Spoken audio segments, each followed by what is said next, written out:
बीटाची कोशिंबीर करण्यासाठी मी येथे एक मध्यम आकाराचे बीट धुवून शिलून त्याचे 2 तुकडे करून घेतले आहेत. परंतु आज आपण यातील अर्ध्या बीटाचीच कोशिंबीर करणार आहोत. यासाठी मी अर्धे बीट अशा प्रकारे खिसणीवरती खिसून घेतले आहे. आता खिसून घेतलेले सर्व बीट एका बाउलमध्ये काढून घेऊ. आता यामध्ये चतकोर लिंबाचा रस, खिसून घेतलेल्या 2 हिरव्या मिरच्या, 2 चमचे भाजलेले शेंगदाण्याचा कूट, अर्धा टीस्पून साखर, चवीनुसार मीठ, थोडी बारीक चिरून घेतलेली कोथिंबीर टाकून घेऊ.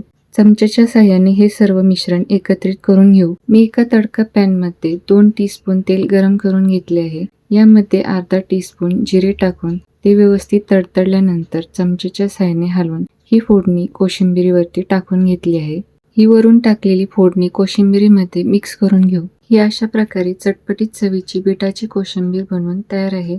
ती तुम्ही चपाती तसेच भाकरी सोबत खाऊ शकता. हा व्हिडिओ जर तुम्हाला आवडला असेल तर व्हिडिओला लाईक व चॅनलला सबस्क्राईब नक्की करा.